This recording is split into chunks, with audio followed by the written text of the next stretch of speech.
मित्रांनो, ठरलं तर मग मालिकेच्या आजच्या भागात सुरुवातीला सायली विमलताईंना भेटायला जाते म्हणून अर्जुनचा जीव वर खाली होत असतो.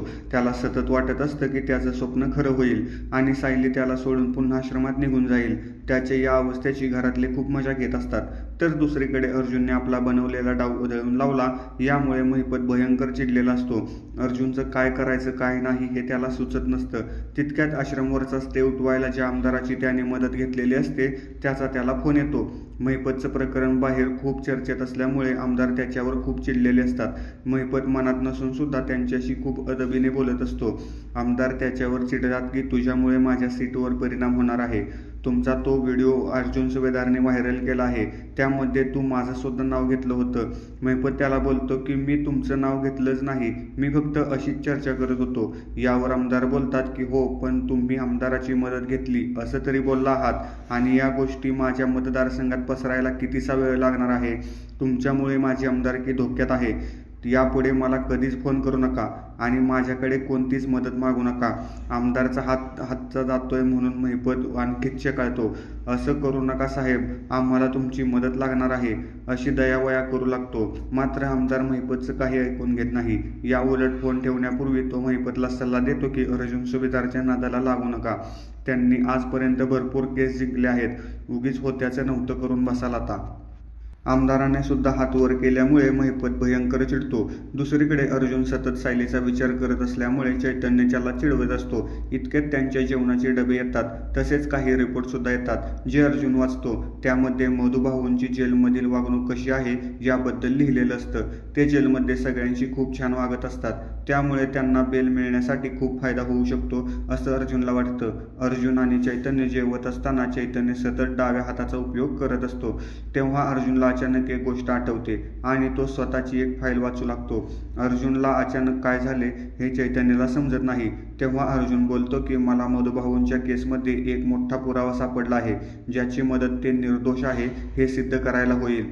अर्जुन बोलतो की पोलिसांनी पाठवलेल्या रिपोर्टमध्ये विलासचा खून हा उजव्या हातातून गोळी चालवून झाला आहे असं लिहिलं आहे. पण मिसेस सायली मला एकदा बोलल्या होत्या मधुभाऊंच्या उजव्या हातात फारशी ताकद नाही, त्यामुळे ते त्या हाताने जास्त गोष्टी उचलू शकत नाहीत.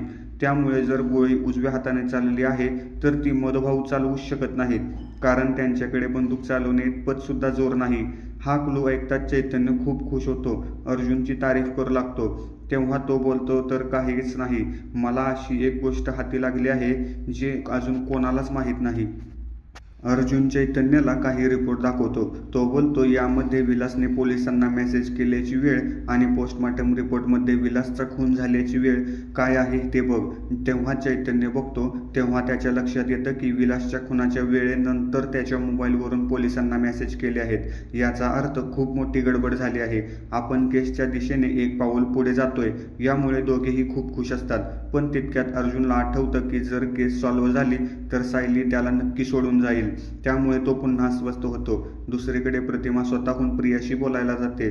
सुरुवातीला तिला वाटतं की मुद्दामून मोबाईलचा आवाज करते म्हणून प्रतिमा आता आपल्याला सांगेल की तू तुझ्या खोलीत झोपायला जा, पण तसं काहीच होत नाही.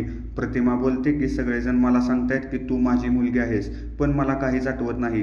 तू मला तुझ्या लहानपणीच्या आठवणी सांग. प्रिया खरं तर प्रतिमाची खोटी मुलगी असते, त्यामुळे तिला काय सांगायचं हेच कळत नाही. दोघींचं संभाषण रविराज बाहेरून ऐकत असतो.